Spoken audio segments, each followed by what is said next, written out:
हम सन 1935 में जहां नासा ने मंगल ग्रह पर मानव मिशन एरेस 3 का दल भेजा है। ये मिशन अपने 31 सोल अभियान के 18वें दिन में था, तभी एक भीषण धूल भरी आंधी ने उन्हें मिशन रद्द करने पर मजबूर कर दिया। ये लोग अपनी परिक्रमा कर रहे अंतरिक्ष यान हर्मीज पर लौटने का फैसला करते। निकासी के दौरान अंतरिक्ष यात्री मार्क स्वॉटनी उड़ते हुए मलबे की चपेट में आ जाते और तूफान में खो जाते। उनके सूट के आखिरी टेलीमेट्री से पता चलता है कि उसका दबाव खत्म हो गया है, जिसमें कोई जीवन के संकेत नहीं बचे हैं। इनका लॉन्च व्हीकल हवा में पलटने के कगार पर था और बाकी चालक दल के जीवन भी खतरे में थे। इसलिए mission commander Melissa Lewis Mark को वापस लाए बिना ही लॉन्च करने का आदेश देती है। इसके बाद वो हर्मीस में सवार होकर मंगल ग्रह से निकल जाते हैं। फिर दल मंगल की कक्षा छोड़कर पृथ्वी की ओर वापस चला आता है। तूफान थमने पर मार्क बाद में कम ऑक्सीजन की चेतावनी की आवाज सुन के जागता है। वह घायल है लेकिन हैब तक पहुंच जाता है, जो मंगल पर चालक दल के रहने के क्वार्टर और संचालन आधार के रूप में कार्य करता है। वह एक एंटीना का टुकड़ा निकालता है जो उसके पेट में घुस गया था, जिससे उसका बायोमॉनिटर खराब हो गया था। एंटीना और उसके जमे हुए खून की वजह से उसका ज्यादा खून नहीं निकला,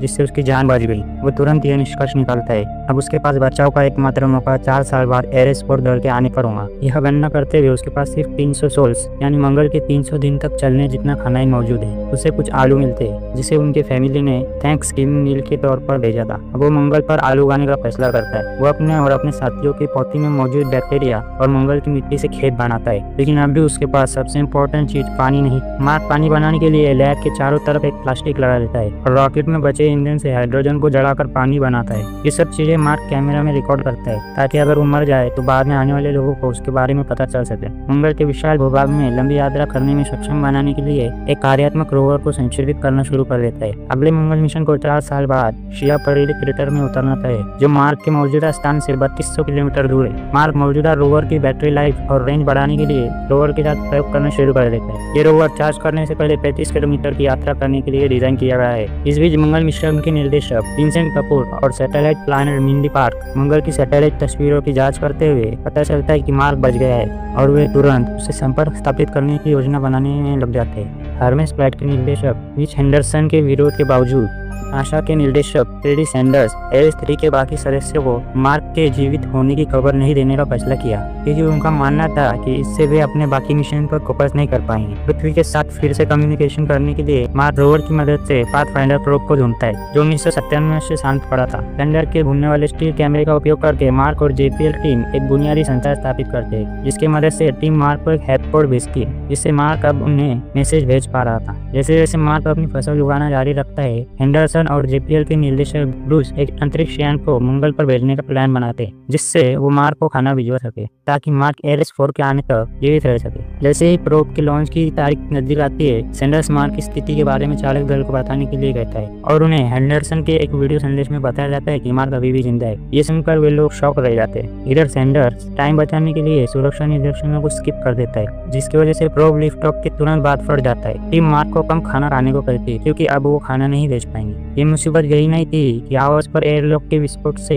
डिकम्प्रेशन होता है, जिससे उसके आलू की फसल तबाह हो जाती। अब मार्क का मरना तय था। तभी सीएनए से यानी China national space administration NASA को एक जीवित रेखा प्रदान करता है, एक वर्गीकृत ब्रूस्टर जो मंगल तक पेलोड ले जा सकता है। नासा इसका उपयोग करके और भी तेजी से आपूर्ति मिशन तैयार करना शुरू कर देता है। इस बीच जेपीएल के खगोल वैज्ञानिक रिच पर्नेर को एक ऐसी ट्रैजेक्टरी का पता चलता है जो हर्मेस को बहुत तेजी से मंगल पर पहुंचा सकता है। इसके लिए चीनी बूस्टर का उपयोग करके अतिरिक्त 1.5 साल के लिए अंतरिक्ष में ट्रैवल कर सकते हैं। दोनों योजनाओं के लिए एक ही बूस्टर की आवश्यकता है, इसलिए केवल एक का ही उपयोग किया जा सकता है। सैंडर एक इंसान के बदले 4 लोगों की जिंदगी खतरे में नहीं डालना चाहते थे, इसलिए वो उन लोगों को मंगल पर वापस भेजने से मना कर देते। हेंडरसन इसका विरोध करते और गुप्त रूप से पर्नेर की योजना का विवरण हर्मेस पर भेज देते। लुइस और उसके चालक दल सर्वसम्मति से योजना को एक्टिवेट करने का फैसला करते हैं और नासा उन्हें रोकने में असमर्थ रह जाती है और मजबूरन उन्हें उनका साथ देना पड़ता है। अब हर्मेस पृथ्वी के पास से उड़ान भरता है, अपनी गुरुत्वाकर्षण का उपयोग करके उन्हें वापस मंगल पर पहुंचाता है। 459 सोल के बाद मार्क अब हब से निकल चुका है और अपने रोवर को शक्ति देने के लिए सोलर पैनलों का उपयोग करके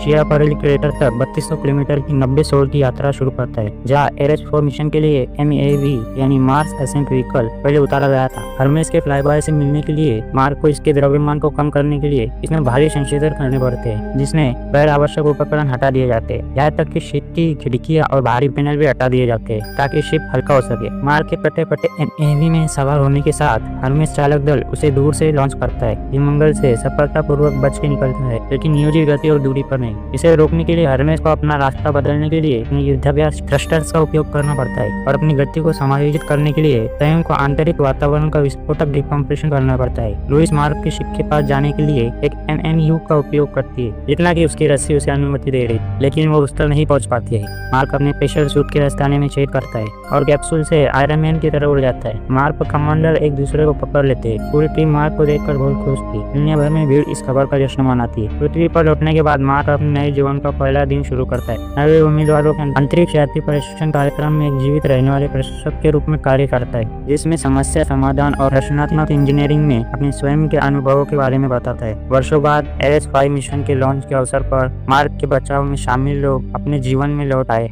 या नए जीवन की शुरुआत कर चुके हैं और मूवी यही खत्म हो जाती है।